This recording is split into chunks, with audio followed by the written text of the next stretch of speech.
solstice blessings to you all. If you are in the Northern Hemisphere and are experiencing the darkest time of the year, I sincerely hope that you find moments of leaning into rest, doing nothing, just being. Me personally, I am so committed to cuddling myself on my couch. This is a beautiful sentiment to the Cancer-Capricorn axis. And it is the cozy vibe that I hope to instill in today's video. I also would like to announce that I am offering a coupon on my services, $50 off. If you would like to partake, all you have to do is book with me before the end of January, and you will receive $50 off of your session.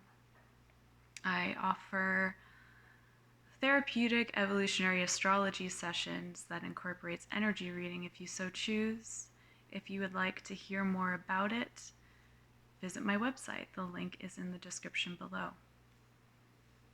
I am going to talk at you about the Cancer full moon. Coming up on December 26th, this full moon is conjunct Vesta, who is retrograde in Gemini.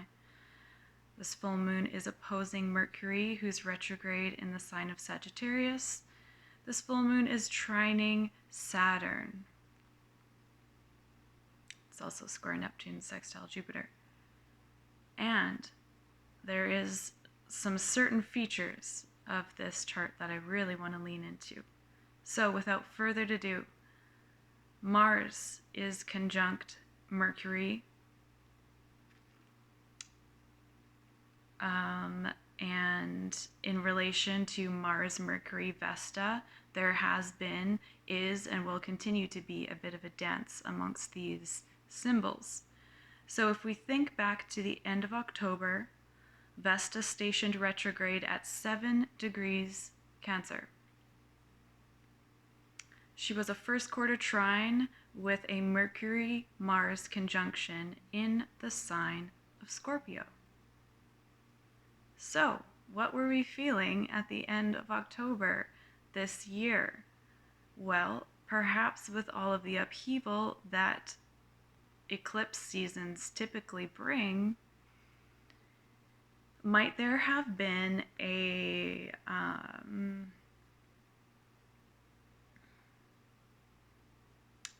coming to the surface or coming out of the depths, a new information about our purpose, about our beingness, about our being here, in relation to our service, in relation to our work in the world,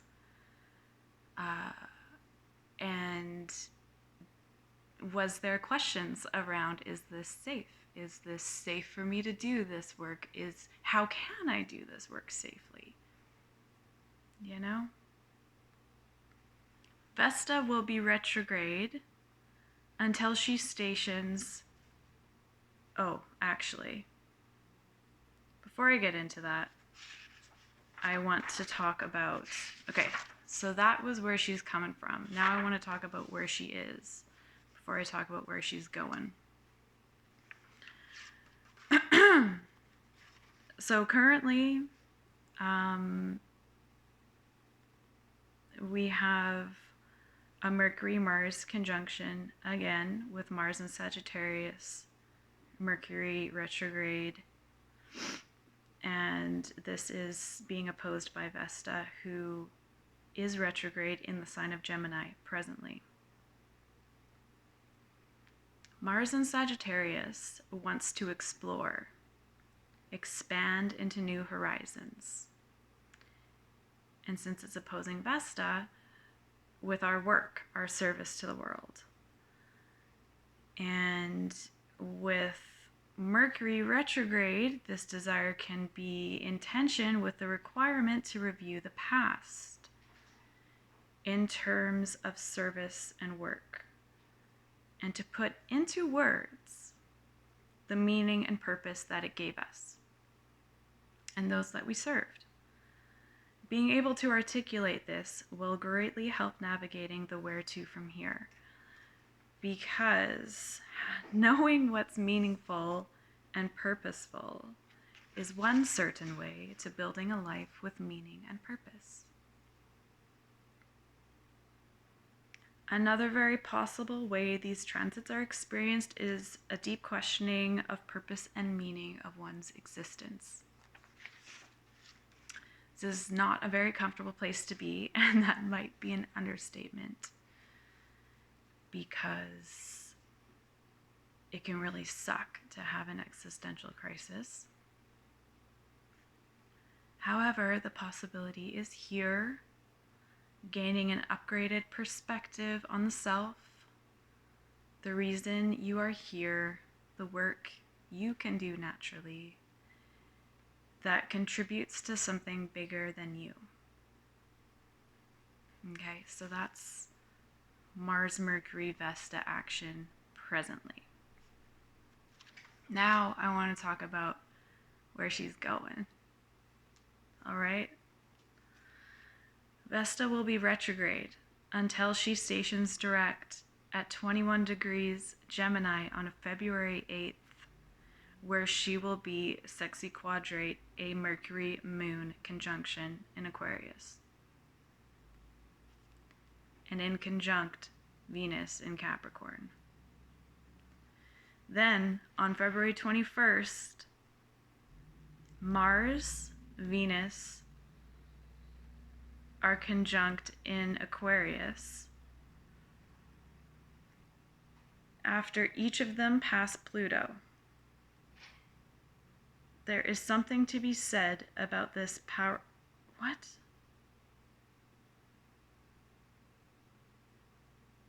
Okay. I'm sorry. I know why this isn't making sense, because I skipped a sentence. Okay, I'm sorry. I'm going to backtrack. On February 8th, okay, when Vesta stations direct, this is happening just one day before a powerful new moon in Aquarius, where the moon is conjunct Pluto. And then shortly after this powerful new moon on February 21st, Mars and Venus will be conjunct at 6 degrees in the sign of Aquarius after they each pass Pluto. So, y'all, in a month or two, the energies are going to be very different energies. And, obviously we have Pluto ingressing Aquarius next month, so that has a big thing to do with it as well. Even more reason to really lean into rest right now. There is something to be said about this powerful Vesta retrograde cycle, how it began, where we are currently at, and where we are going. So let's zoom out for a minute to put on our our evolutionary astrologer glasses on, where we view the chart through Pluto and the lunar nodes. Okay?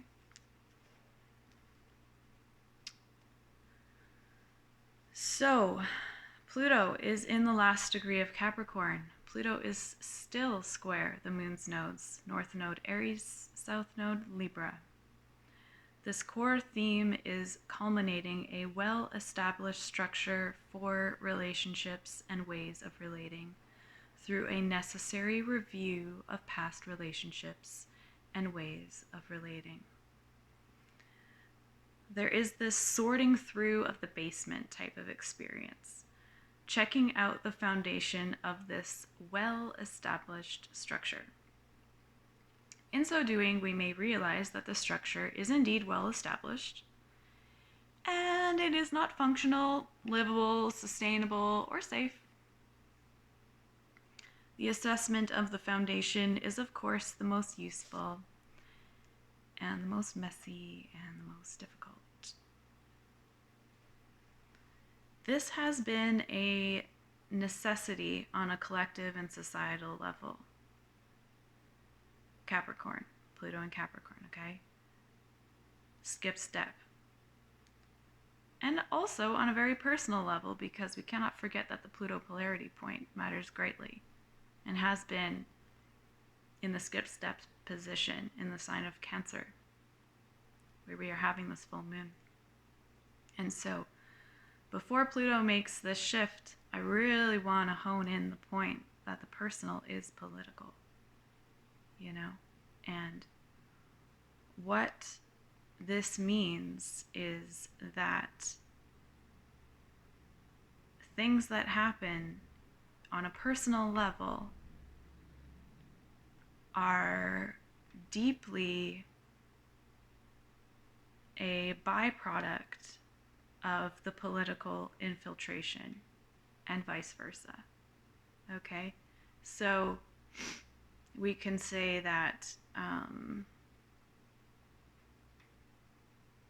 violence is a personal issue. We can also say that it's a political issue in the sense that there are laws that govern the realm of violence, which may be actually perpetuating violence, which may actually be not protecting victims. Or maybe there are instances where there are laws put in place, or policies or societal structures of support put in place that do support addressing violence on a personal level. That does occur as well. And so this is what I'm talking about when I say the personal is political. And I do think it's very important that we understand that right now before we dive into all of this Aquarian energy coming at us very shortly. Okay. Anyways, I digress. Where is this process taking us? Towards the medicine cabinet that resides in each of our individual wounding. The repetitious, chronic type of wounding, okay? Chiron stationing on the North Node currently. The type of wounding that degrades the sense of self, wears down courage, and in some cases instills the wish to not be here, in this body, on this planet. It sounds pretty bleak and heavy, yet I see so much possibility because of the opportunity to heal through the unconscious intelligence of the body and through the conscious application of medicine. Rest, allowing oneself to really feel feelings, expressing emotion, and essentially going into the wound, following it all the way to the core of you. This is the medicine. Allowing oneself to safely dive into a trauma response, like freeze, for example, consciously. It serves a purpose: to recover, to learn the natural consequences of life decisions, and therefore to evolve, because the soul will then have an imprint of this and will be repelled towards repeating patterns that resulted in us landing up here.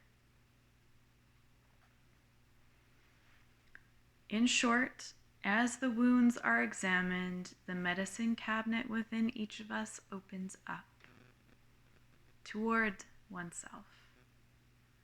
It's super important to recognize one's own healing journey and the fact that everyone has a unique healing journey. To bring it all down to a point, there is plenty of opportunity for accelerated healing if one looks at the foundational inner and external environment for relationships and removes what is not working.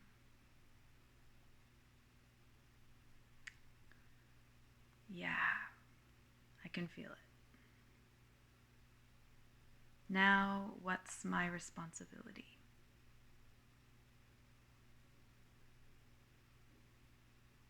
Cancer, Capricorn, folks. It can be that simple. Although it isn't. But anyways, or is it? Okay, could you imagine a Vestal Virgin tending to the hearth fire of emotional intelligence?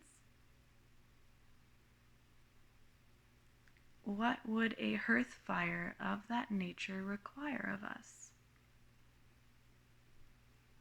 Surely having one in the first place is revolutionary for these days and times.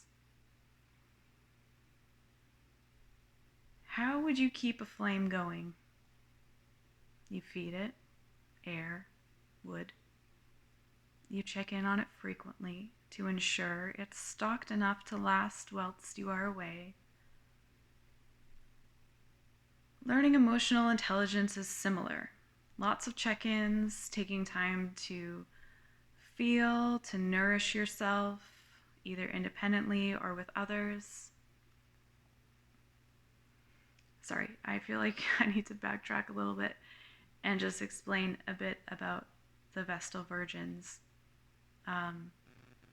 They were the ones who were appointed to keep the fire going in the community.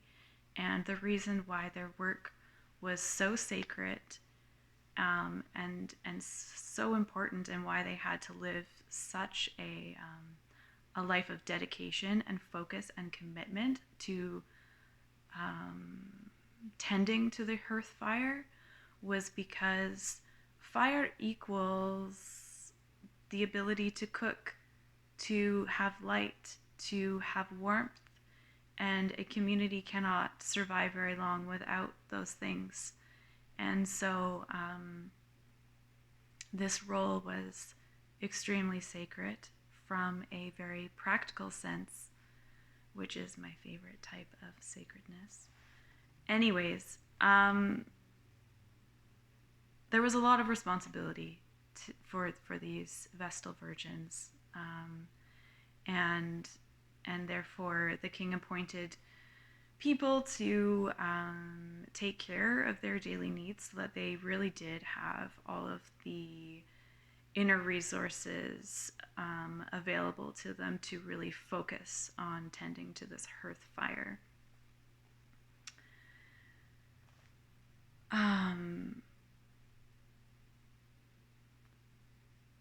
Responsibility is foundational to emotional intelligence. So if we take the symbol of the sea goat, the sea goat's legs are swimming in the emotional realm, right? Its head is above water, navigating where it's about to go. So the sea goat dives into the watery realm of emotions, receives information which helps it to see the possibilities of how it can respond on the basis of this information coming up, right, from the emotional realm. Now, I've never met a sea goat. I don't know about you. But I imagine them to climb great mountain peaks. Yes, and also to dive deeply into choppy and stormy seas. Imagine them to be kings of both realms. And I'm curious, if we looked at our world leaders, our societal authoritarians, would we see evidence of them tending to the hearth fire of emotional intelligence, like the sea goat? What would that evidence be?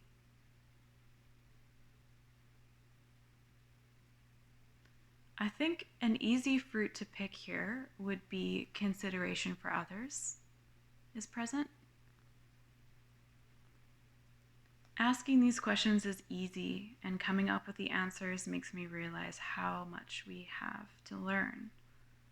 about emotional intelligence and about how it changes the way we show up in the world. Detailed, concise, understandable. These are all good adjectives for our answers. So this process goes inward, Cancer, too.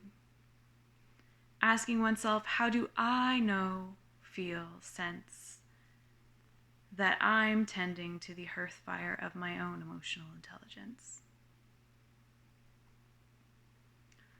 What would that look like in real life? How would I know? What does taking responsibility for my emotional intelligence include? Self-honesty? Self-trust? Self-love? Self-reflection? Self-care? Self-talk? Self-support? Self-awareness? I know I'm tending to the hearth fire of my own emotional intelligence when, fill in the blank.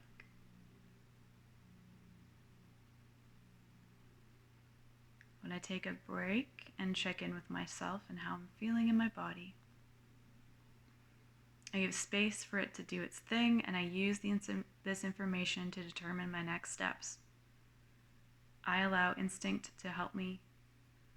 For example, going into fight, flight, or freeze in the moment as a trauma response happens is natural. And once safe, I return to processing this. So emotional safety, holistically, okay? Mentally, physically, emotionally, spiritually, is a main function of Cancer. It is the absolute number one step before healing trauma can actually occur. Without safety, it's impossible. Simply how the human system works. This is how trauma can be passed down intergenerationally until someone has the safety to do anything about it.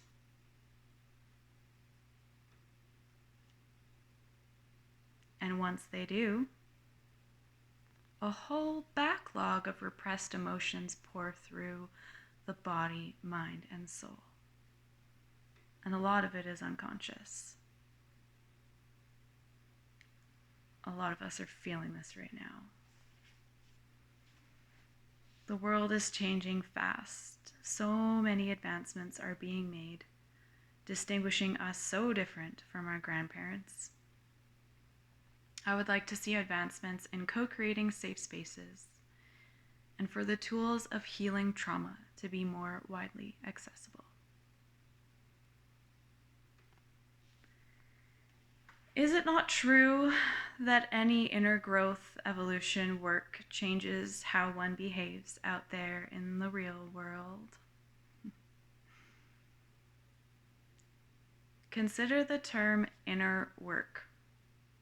It's work, right? Change isn't easy. It's not easily received by the ego who prefers the known. And for the record, there's nothing wrong with that. The ego serves a necessary function, therefore there's no need to oppress or look down upon this function.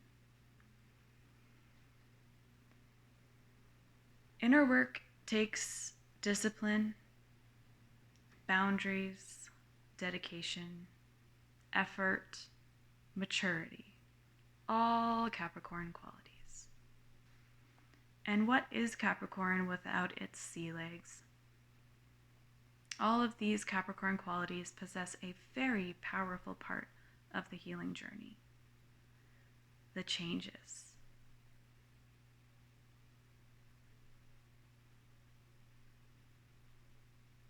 Putting up a boundary with someone in order to protect the inner children. An act of responsible reparenting of the self. it is the only way to build trust with the inner children. I really do sense Vesta saying to us, your act of service is to reparent yourself. And while I'm retrograde in Gemini, be open to new information arising from the past. Be like a curious 3-year-old who asks why to everything. Be your own parent to your own child by being as curious towards your child as your child is towards everything.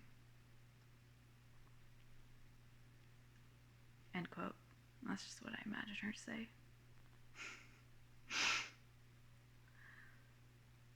I can't think of anything more beautiful than a parent and child meeting on a genuine level of mutual curiosity, trust, and respect.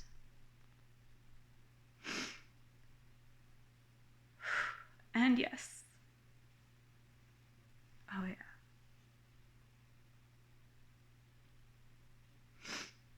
I know that that isn't everything that encompasses a parent-child relationship. It's a lot more than that. It's a full spectrum journey, endeavor.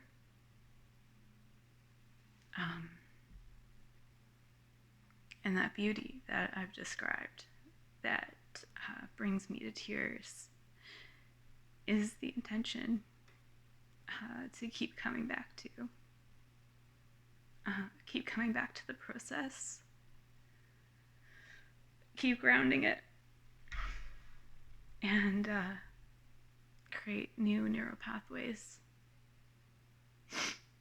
that are sustainable.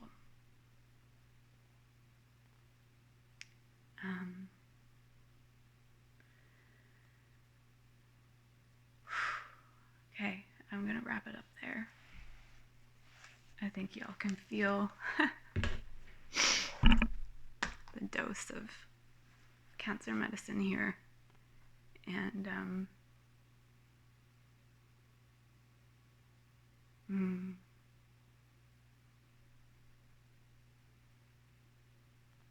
the presence of these flowers and this daylight and this candlelight, I wish you all the very best in your reparenting journey, and would love to hear from you if you're on it. How is it going? Love to hear some feedback on this video in the comments below if you have any. If not, that's all good.